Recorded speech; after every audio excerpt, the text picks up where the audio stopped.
आज जो हम लोग पढ़ेंगे बाबू भंवर धारा।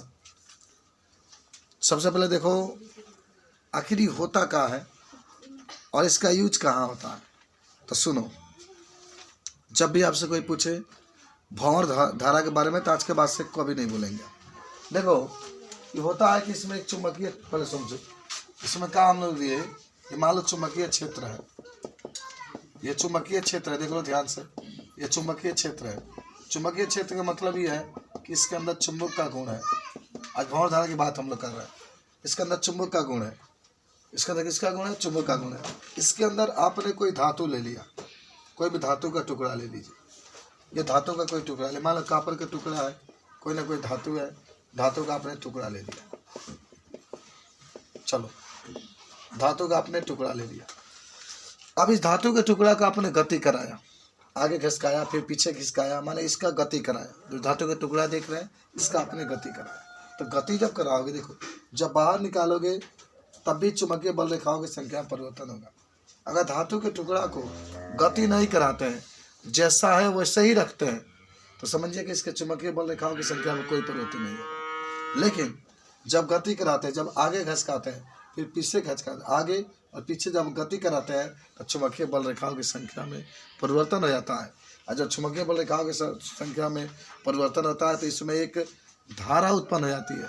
और ये धारा, सुन लो, समुद्र में उत्पन्न भंवर धारा के समान होती है, इसलिए इसको हम लोग क्या कहते हैं?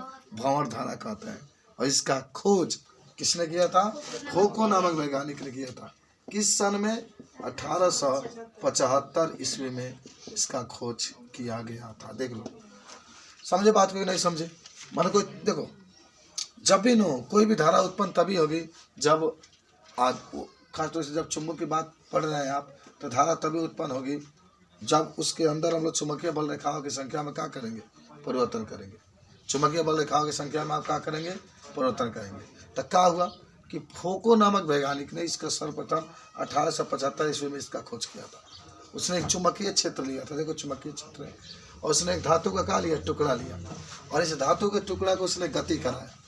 जब उसने गति कराया तो देखा कि इससे गुजरने वाले चुंबकीय बल रेखाओं की संख्या में क्या होती है?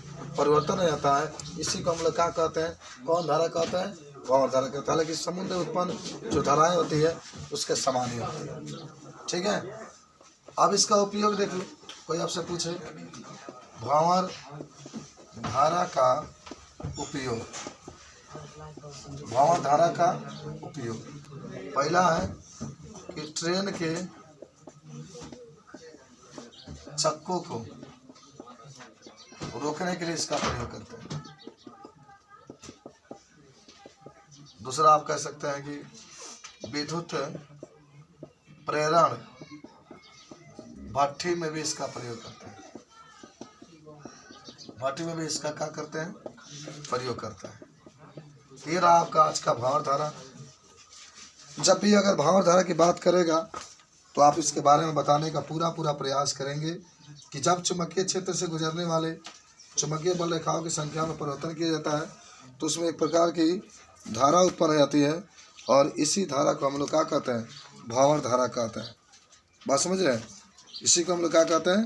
भंवर धारा कहते हैं। इसका प्रयोग जो ट्रेन के चक्के होते हैं उसको रोकने के लिए, ट्रेन के जो चक्के होते हैं अगर तेजी से गति कर रहे हैं तो उसे गति को रोकने के लिए हम लोग भंवर धारा का प्रयोग कर सकते हैं।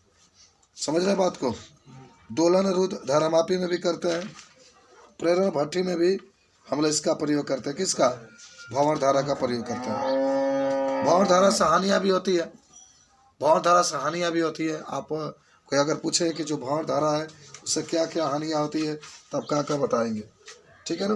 देखो ध्यान से, भंवर धाराओं से हानियाँ, क्या हानियाँ होती है भंवर धाराओं से। ठीक है, खूब बढ़िया समझना है आपको। तो कुछ आपको बता देते हैं कि आप ट्रांसफार्मर के नाम सुने होंगे। जो ट्रांसफार्मर होता है वह प्रतिवर्ती धारा को एक स्थान से दूसरे स्थान पर भेजने का कार्य करता है। जो ट्रांसफार्मर होता है वो भंवर धारा को एक स्थान से दूसरे स्थान पर भेजने का क्या करता है? कार्य करता है। तो उसके अंदर जो होता है भंवर धारा उत्पन्न हो जाती है। और जब वो भंवर धारा उत्पन्न हो जाती है तो भंवर धारा जो होती है बहुत ज़्यादा ऊर्जा की हानि करती है, बहुत ज़्यादा मन ट्रांसफार्मर के अंदर जो ऊर्जाएँ होती है उसको नष्ट कर देती है, जिससे प्रतिवर्ती धारा को बहाने में कठिनाई होती है। इसलिए ट्रांसफार्मर में जो क्रूड होते हैं वो नरम लोहे के या फिर बारीक पत्तियों से बनाए जाते हैं। ऐसा करने से क्रोध का प्रतिरोध बढ़ जाता है तथा भंवर धारा उत्पन्न नहीं होती है और ऊर्जा का ह्रास नहीं होता है। अच्छा, आपसे प्रश्न पूछा जाता है कि जो ट्रांसफार्मर होते हैं उससे ट्रांसफार्मर में नरम लोहे के क्रोड क्यों लगाया जाता है? तो नरम लोहे के क्रोड इसलिए लगाया जाता है कि उस ट्रांसफार्मर के अंदर कौन धारा, भंवर धारा उत्पन्न नहीं होना चाहिए। जब भंवर धारा उत्पन्न होती है तो जो ट्रांसफार्मर के अंदर जो ऊर्जा होता है वो क्या होता है, नष्ट हो जाता है। इसलिए भंवर धारा को हानियाँ भी होती है, क्योंकि अगर ट्रांसफार्मर के अंदर भंवर धारा उत्पन्न हो जाएगी तो धारा को बांधने में क्या होती है, कठिनाई होती है। तो आज का ही पहला हेडिंग रहा भंवर धारा। चलो आज का पढ़ाई कुछ अलग रहेगा, एक हेडिंग पढ़ेंगे और पूरा सभी लोग बताने का प्रयास